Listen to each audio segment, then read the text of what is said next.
정치리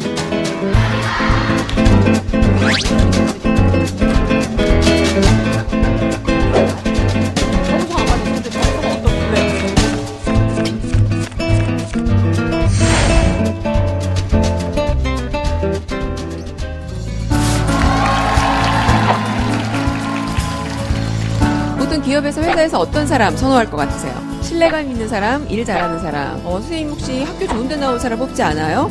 또는 영어 잘하는 사람 뽑지 않아요? 근데 그거는 우리 학생의 입장인 거야. 우리들 중에 5%만 목표 성취를 이룹니다. 근데 나머지 95%는 원하기만 하고 그 어떠한 행동도 하지 않는데요. 내가 잘할 수 있는 거, 좋아하는 거를 찾고 거기에 대해서 직업을 찾아야지 직장을 찾으려고 하면 안 된다는 겁니다. 그럼 잘하는 게 뭔지 좋아하는 게 뭔지 여러분 알 필요가 있겠죠.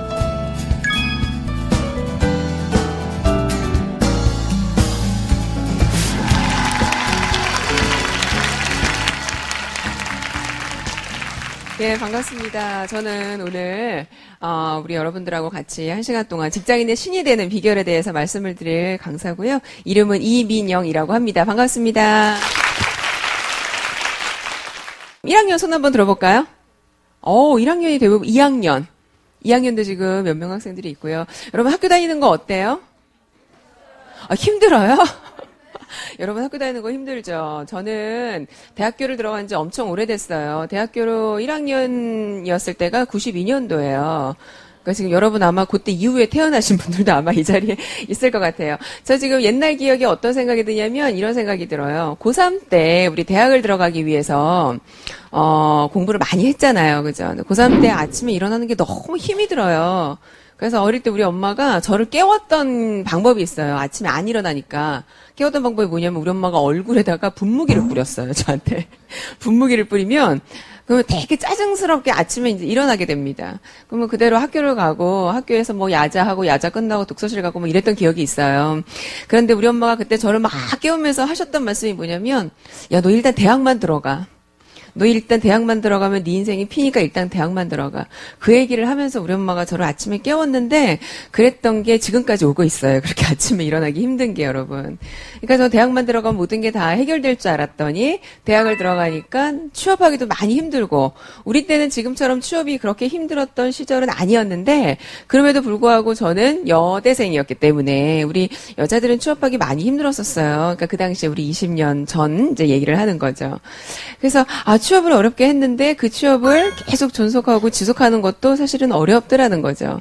그러니까 지금 저는 한국 나이로 40이 조금 넘었어요.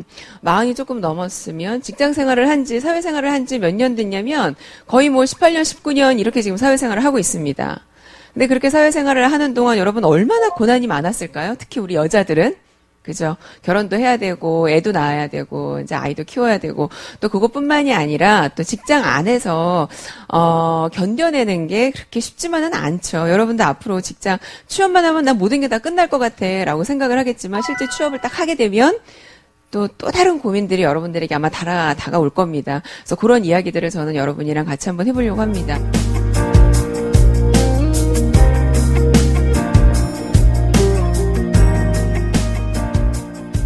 대학생들하고도 강의를 많이 하는데 제가 대학생들하고 특강을 가끔 하게 되면 우리 학생들이 저한테 물어보는 게 있어요.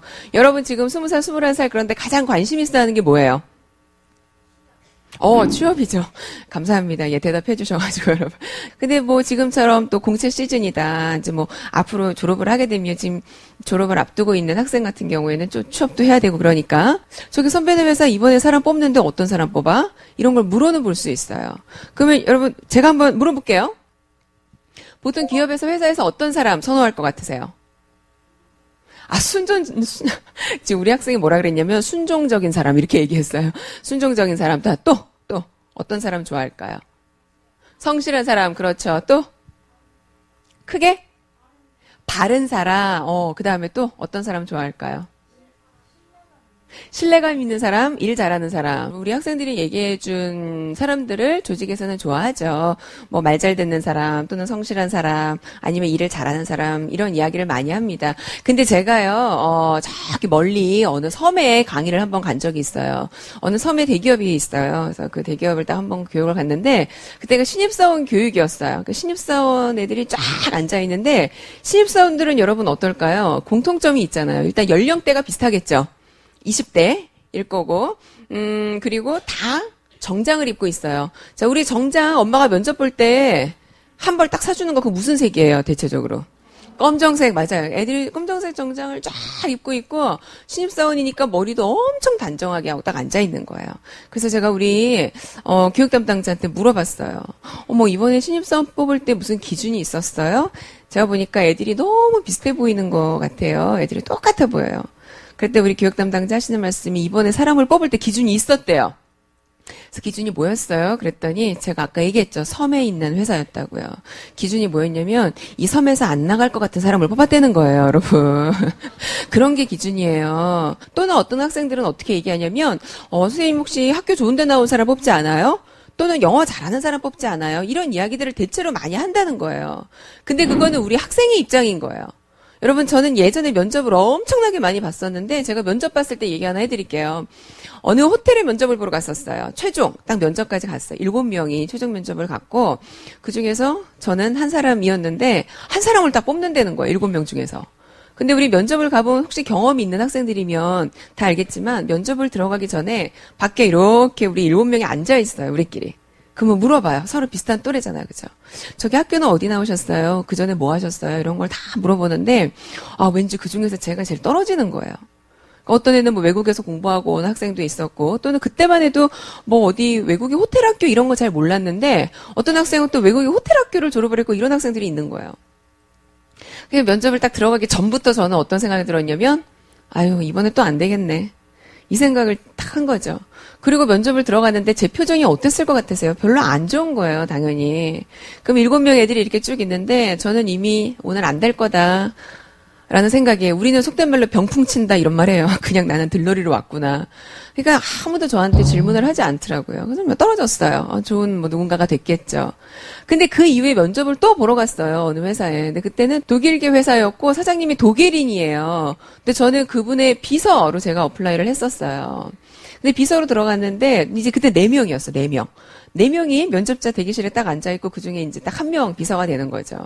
근데 저 어디서 오셨어요? 이렇게 물어보니까 다 비서의 경력이 있었고 독일 회사니까 저는 영어만 되게 어설프게 하는데 얘네들은 독일어도 하고 영어도 하고 이런 친구들이 여기 와 있는 거예요.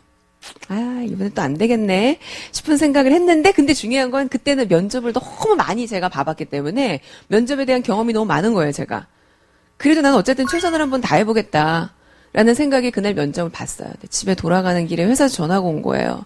저기 이민영 씨 이번에 최종 합격자니까 언제 신체검사 받고요. 언제 출근을 하세요. 이러는 거예요. 근데 되게 아이러니한 거죠. 어머, 4명이 같이 갔는데 그중에 내가 별로였는데 어떻게 내가 됐지? 그래서 나중에 사장님하고 이제 친해지고 나서 그 얘기를 물어봤어요. 사장님 그때 4명이 면접 봤는데 사실 내가 제일 별로였던 것 같은데 왜 저를 뽑으셨어요? 그러니까 우리 독일인 사장님한테 물어봤더니 우리 사장님이 저한테 하시는 말씀이 뭐였냐면 야, 4명 중에 너가 영어를 제일 못했어. 저한테 그러시는 거예요. 그러니까 우리가 조직이라는 곳에서 회사라는 곳에서 여러분 사람을 뽑을 때에는 어떤 능력적인 부분은 두 번째일 수 있다는 거예요. 근데 우리 사장님이 그때 하셨던 말씀이 있어요. 내가 영어 제일 못했는데 저 왜 뽑았어요? 그때 사장님 하시는 말씀이 그 전에 한국에 10년을 계셨대요. 10년을 계셨는데 비서가 10번 바뀌었대요. 10번 바뀌었는데 10번 중에 한 분이 7년을 하셨대요. 7년. 그럼 3년에 9명의 비서가 바뀐 거예요. 근데 얘네들을 일단 이 회사가 독일 회사니까 독일어 하는 애를 뽑잖아요. 독일어를 제2외국어로 하는 애들은 영어는 기본으로 하더라는 거예요. 그러니까 2개 국어가 가능해요. 그러니까 2개 국어가 가능한 사람이 사실 대한민국이 많지 않을 수도 있는데 그 당시만 해도 옛날이니까. 여기저기서 스카우트 제의가 너무 많이 들어오더라는 거예요. 그래서 얘는 저쪽으로 스카웃이 되고 얘는 저쪽으로 가고 이러더라는 거예요. 그러니까 우리 사장님 생각에 야 독일어, 영어 이거 잘하는 게 중요하지 않아. 내가 한국에 있는데 업무를 보는데 비서가 자꾸 바뀌니까 난 너무 힘들어. 나 정년퇴직 할 때까지 좀 한 사람의 비서가 있었으면 좋겠어. 그래서 뽑힌 게 저였던 거예요. 그러니까 왜요? 그랬더니 너는 영어를 못해가지고 아까운 마음에 있을 것만 같은 생각이 들더라는 거예요. 근데 적중했죠. 적중했죠. 근데 사장님이 저한테 영어를 그렇게 잘하지 못하니까 제가 회의 진행하는 거 다 받아줬고 해야 돼요. 근데 잘 못 알아듣겠어요. 그러니까 일반적인 회화는 하겠는데, 왠지 막 전문 영어가 조금 나오거나 이러면 한번 딱 맥이 끊겨버리면 도저히 안 되는 거예요. 그러니까 우리 사장님이 저한테 돈을 딱 투자를 하시면서 내가 일주일에 3번 원어민 강사를 회사로 오게끔 할 테니까 너 그 사람하고 같이 영어 공부해. 이러시는 거예요. 그래갖고 회사에 1년 반 정도 있었어요. 이제 그 이후에는 저는 다른 일을 하게 됐는데 회사에 1년 반 정도 있는 동안에 일주일에 딱 3번 외국인 선생님이 저를 위해서 회사에 오신 거예요. 근데 물론 뭐 저만 수업을 들은 건 아니라 또 몇 명 같이 영어가 조금 딸리는 몇몇이 이제 모여가지고 영어를 듣긴 들었지만 우리 회사라고 하는 곳, 조직이라고 하는 곳은 여러분 사람을 그런 식으로 뽑는다는 거죠.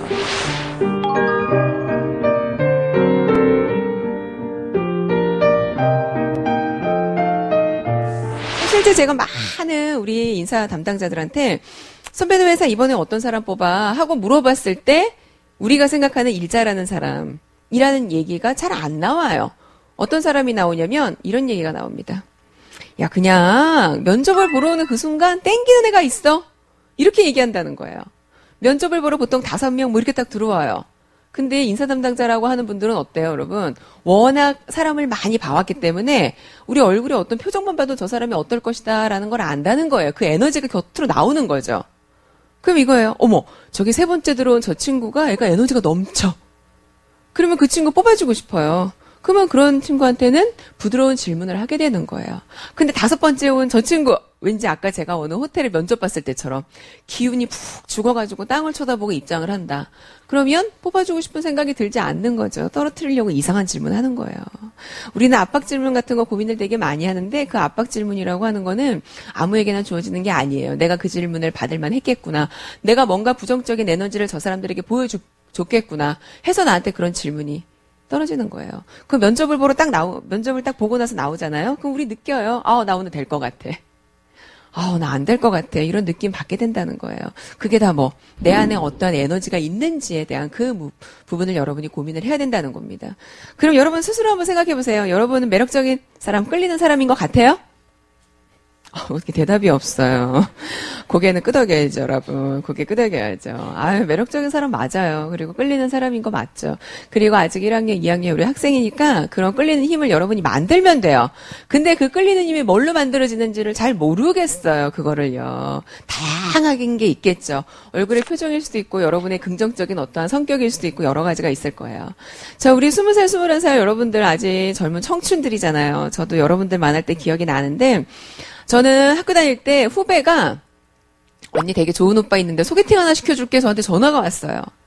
야, 그럼 누구야? 너 한번 프로필 좀 얘기해봐.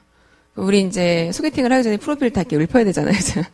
그리고 뭐 학교는 어디 다니고 형제는 어떻게 되고 쫙 얘기를 해주는데 어머, 이 사람이 1차 서류 전형이 괜찮은 거예요. 그래서 야, 그럼 언니가 한번 만나볼게. 근데 우리 후배가 하는 말이 언니 근데 이 오빠가 다 좋은데 딱 한 가지 치명적인 단점이 있어. 여러분, 우리 어린 여학생이 남자친구를 만나는데 치명적인 단점이 뭘까요? 그렇지. 어머, 맞아요, 여러분. 어떻게 대본에 나와, 답이? 대본에? 키예요, 키.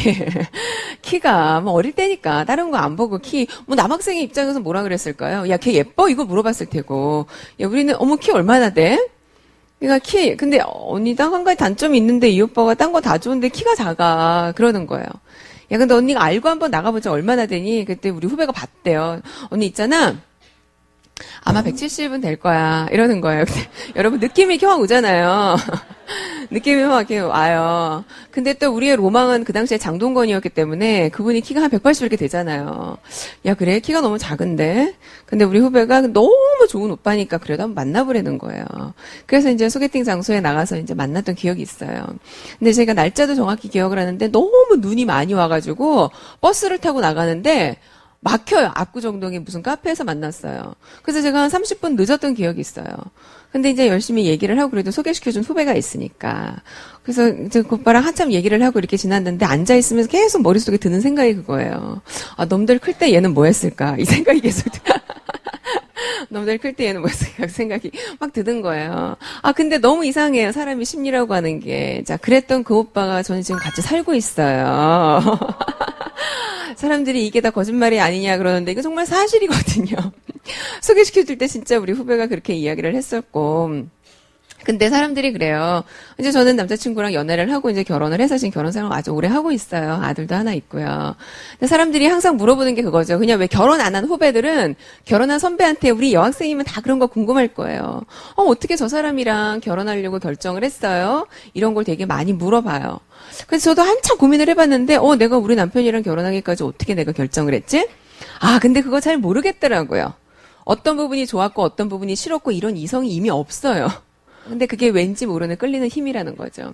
여러분 길거리를 이렇게 다니다가도 어떻습니까? 길거리를 다니다가도 모르는 길을 물어볼 때 여러분 어떻게 해요? 지나가는 사람들 관상 보고 물어보지 않아요? 왠지 저 사람은 잘 안 알려줄 것 같아. 이런 느낌 받죠? 그럼 잘 알려줄 것 같은 사람한테 질문을 하게 되죠? 그거예요. 그러면 여러분 이렇게 생각하면 돼요. 사람들이 나를 어떻게 생각할까? 내가 길거리를 지나가는데 사람들은 나한테 길을 편안하게 물어볼 만한 그런 사람인가? 그걸 생각하면 된다는 거예요. 그러면 본인이 알아요. 나 무섭게 생겼나 봐. 사람들이 나한테 말을 안 걸어. 이런 거 여러분이 느껴요. 또는 나는 어딜 가나 사람들이 나한테 부탁을 잘해. 이런 느낌들 받을 거예요. 그러면 그랬을 때 이왕이면 여러분이 긍정적인 어떤 끌리는 힘이 있기를 이제 기원을 하는 거죠. 자, 근데 회사를 들어갈 때는 이 끌리는 힘이라고 하는 게 그냥 얼굴에 단순히 표현되는 어떤 하나의 표정만 가지고 이야기하지는 않아요. 저는 오늘 요 세 가지에 대해서 이제 이야기를 한번 해드리려고 합니다. 일단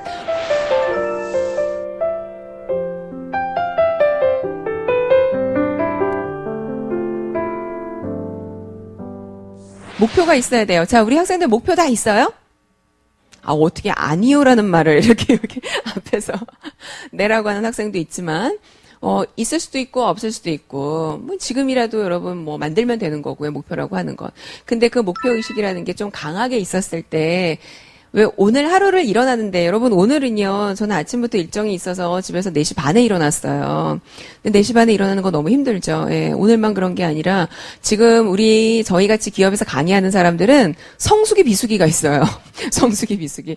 지금이 성수기예요. 계절 좋을 때. 그나마 교육 듣기 나쁘지 않잖아요. 한여름, 한겨울이 아니니까, 그죠? 그래서 지금은 저희들이 성수기인데, 성수기일 때 저희는 지방에도 출장을 굉장히 자주 가요. 그러니까 4시에 일어나고, 4시 반에 일어나고, 운전하고, 대구까지도 가고, 전주도 가고, 저희들 그러거든요. 근데 목표가 있을 때는 아침에 일어나는 게 힘들지 않아요. 저쪽에 목표가 있어요. 그 목표를 달려가기 위한 오늘 아침에 일어나는 건 뭐다? 과정인 거예요. 내가 겪어야 되는 거예요. 두 사람 알죠? 예, 우리 김연아 선수하고요. 오른쪽에 박지성 선수예요. 이분들이 그 스포츠 분야에서는 굉장히 크게 성공한 분들이에요. 이 성공한 사람들의 공통점 여러분 찾을 수 있을까요? 공통점? 내가 목표에 대해서 이야기를 하니까 여러분 목표. 근데 목표가 있었다고 하는데 어떻게 있었는지 제가 한번 보여줄게요. 이거는 김연아 선수가 어릴 때 썼던 일기예요. 네, 일기를 보면 한번 볼게요. 토요일날 우리 가족은 올림픽공원에 가서 아이스쇼를 보았다. 그것은 알라딘이었다. 아이스쇼는 1부, 2부가 있었다. 눈이 나빠서 안 보일 줄 알았는데 안경을 쓰고 가서 다행이었다. 아이스쇼를 보고 나서 나도 스케이트를 열심히 타서 국가선수가 돼야겠다고 다짐했다라는 말이 있어요. 어린아이가 쓴 일기라는 걸 우리가 뭘 보고 알 수 있냐면 국가선수라는 말을 제가 동그라미 해놨죠. 우리는 국가선수라는 말을 쓰지 않고 어떤 말을 쓰죠? 국가대표라는 말을 써요. 국가대표라는 말을 쓰는데 대표인지 선수인지 이제 꼬맹이여서 헛갈린 거예요. 근데 어릴 때부터 이런 꿈을 갖고 있었다는 거죠. 이게 아마 초등학교 한 2학년 때, 3학년 때 그때일 거예요.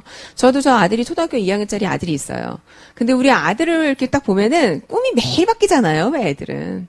매일 바뀌지. 본인이 어렸을 때부터 했었던 어떠한 거에 대해서 최종의 꿈을 갖고 있는다는 게 사실은 쉽지는 않죠. 근데 이게 김연아 선수만 그런 게 아니라 박지성 선수도 그랬습니다. 박지성 선수도 보면은 일기에서 중학교는 물론 이건 박지성 선수가 직접 쓴 거예요. 글씨체 보면 여러분 그죠? 중학교는 물론 고등학교, 대학교, 국가대표까지 갈 것이다. 라고 이렇게 목표가 쓰여져 있습니다.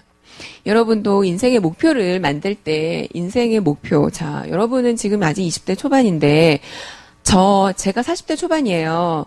저희의 기대 수명이 얼마나 될 것 같으세요? 지금 40대 초반인 사람들의 기대 수명. 80. 저희 할머니가 100세까지 사셨어요. 오래 사셨어요. 그죠? 예. 그러니까 우리 100세 시대에 이런 얘기 하죠. 100세 시대, 100세 보험 이런 얘기 해요. 근데 그거는 이미 우리 부모님 세대가 우리는 조금 더 오래 살 것 같아요. 어느 분이 저한테 얘기를 하시는데 그런 얘기 하시더라고요. 저는 너무 건강한 거예요. 너무 건강하고 가족력이나 이런 걸 쫙 봤을 때 야 너는 있잖아. 한 앞으로 120 살 것 같아. 120까지 살 거래요. 그러면 이렇게 인생을 오래 사는데 우리 목표라고 하는 건 여러분 단순히 여러분의 목표 자격증을 따야겠다. 예를 들어 나 언제 취업을 해야겠다. 가 아니라 목표라고 하는 건 여러분의 인생의 목표를 먼저 만들었을 때 중간중간에 이렇게 생애 목표가 만들어지는 거예요. 그럼 지금부터 이제 크게 고민을 할 필요가 있는 거죠. 그럼 여러분 크게 내가 죽기 전에 많은 사람한테 나 이런 사람으로 기억됐으면 좋겠어라고 하는 큰 어떠한 꿈이 생겨야 그러면 이렇게 되기 위해선 수많은 여러분의 뭐 시간 얼마나 많을까 50년 더 되겠죠. 그죠? 10년 단위 또는 5년 단위 또는 1년 단위의 어떤 목표들이 만들어지는 거예요. 아무 생각 없이 어떤 자격증을 딴다거나 학원을 다닌다거나 하는 게 아니라 큰 목표 아래 무언가가 만들어지는 거죠. 자, 그래서 우리 이런 얘기들을 합니다. 너는 그러면 얼마나 많은 꿈을 가지고 있니? 라고 해서 우리 한때 버킷 리스트라고 하는 게 유행했던 적이 있었어요. 기억나요? 알죠, 여러분. 그죠? 버킷 리스트라고 하는 거는 내가 하고 싶은 것들을 그냥 버킷, 양동이 어떤 이런 데다가 집어넣는 걸 얘기하는 거예요. 이거는 제가 제 블로그, 저는 블로그를 운영을 해요. 뭐 열심히 하지는 않지만, 근데 제 블로그에 저는 해마다 제 꿈에 대해서 제가 쭉 이렇게 써놓습니다. 근데 이 꿈은 2012년도가 되기 전에, 그 전까지는 꿈을 한 3개 이렇게 했었어요. 그런데 이제 이때는 2012년이 딱 되고 나서는, 야, 12년이니까 의미 있게 한 12개의 꿈을 한번 해볼까? 그러니까 내년도 꿈을 만들면서 제가 제 블로그에 올려놓은 거예요. 그래서 실제 블로그에 있는 걸 가지고 온 건데 제가 써놓은 거 한번 보여드릴게요. 1번, 커뮤니케이션 관련 서적을 출간한다. 이렇게 썼어요. 2번째, 학습 관련, 저는 교육학을 전공한 사람이에요. 그러니까 학습 관련된 거를 난 하반기에 할 거야. 그 다음에 나 베스트셀러가 좀 되었으면 좋겠어. 근데 베스트셀러, 여기 제가 밑에 써놓은 게 있어요. 제가 읽어봐 드릴게요. 베스트셀러라는 게 의미가 있을까? 분명히 있을 것이다. 내가 좋은 책을 쓴다고 베스트셀러가 되지는 않을 것이다. 하늘이 도와주어야 한다고 생각한다. 하늘은 스스로 돕는 자를 돕는다고 하지 않았던가. 나는 나의 최선을 믿는다. 제가 이렇게 2011년도에 써놨어요. 그리고 그 밑에는 해외 번역서 출간. 이거는 뭐라고 했냐면 나의 책이 한국어가 아닌 다른 언어로 출간된다면 얼마나 좋을까? 이렇게 해놓은 거예요. 그러니까 제가 이런 책을 쓰고 이런 책들이 번역서로 나오기를 나는 참 바란다. 이렇게 제가 썼고요. 또 참 별거 아니지만 우리 노트북 같은 거, 물건 같은 거 사고 싶은 거 있잖아요. 나 내년에는 노트북 하나 바꿀 거야. 노트북 하나 제가 그림 그려놓은 거예요. 그리고 우리 아들이 맨날 유럽 가재요. 그래서 유럽 그림을 올려놨어요. 나 우리 한번 여행 좀 가봐야겠다. 그리고 저는 박사를 10년 전에 입학을 했어요. 10년 전에 입학을 했는데 중간에 아기 낳고 키우고 하면서 공부가 너무 늦어진 거예요. 졸업을 못했어요. 근데 나 올해는 꼭 졸업 좀 했으면 좋겠어. 그리고 이제 몇 가지 더 그 안에는 뭐 나 좀 살을 빼야겠다 막 이런 것도 막 있었어요. 그래서 제가 12개의 꿈을 이렇게 했는데 진짜 기적과 같은 일들이 벌어지는 게 저는 커뮤니케이션 책을 이 해에 출간을 했어요. 출간을 했고요. 그건 2012년도에 제 첫 번째 책이에요. 근데 참 신기한 게 제가 여기 베스트셀러에 뭐라고 썼습니까? 베스트셀러가 쉽진 않을 거야. 하늘이 정말 도와야 베스트셀러가 된대. 어느 분이 이런 말씀 하시더라고요. 아이돌 스타 나오는 것보다 베스트셀러 작가 나오는 게 더 어렵대요. 아이돌은 올해 누가 딱 떴다 이게 있는데 우리는 책 잘 모르잖아요. 그죠? 그래서 그게 더 힘들다는 거예요. 야, 너 베스트셀러 작가 되는 거 너무 힘들어. 근데 진짜 기적과 같은 일이 벌어지면서 제 책이 이제 베스트셀러에 오르게 됩니다. 제 책의 제목이요. 마법의 18분 테드처럼 소통하다라는 거예요. 테드라는 말이 들어있어요. 테드는 강연이에요. 미국에 있는. 근데 그 해에 대통령 선거가 있었는데 어느 후보께서 나 올해 대통령 선거에 출마합니다라는 얘기를 강연식으로 공표를 하셨어요. 그래서 신문기사에 어떻게 떴냐면 여러분 어느 후보 테드식으로 대선 출마 선언 이렇게 나온 거예요. 많은 사람들이 테드가 뭔지 몰라요. 그래갖고 그때 테드를 검색을 하는데 제 책이 연관 검색으로 떠요. 그러면서 갑자기 책이 팔리는 거예요. 그러니까 정말 하늘이 도와준 거예요. 저는 그런 일이 있으리라고 상상도 못했어요. 근데 여러분 제가 광화문 교보를 한번 갔어요. 광화문 교보에 갔더니 왜 앞에 이렇게 베스트셀러가 진열이 되어 있잖아요. 베스트셀러가 그 해에는 12위. 12권이 진열이 딱 되어 있는데 제 책이 몇 등을 했게요? 12등을 해요. 12등을.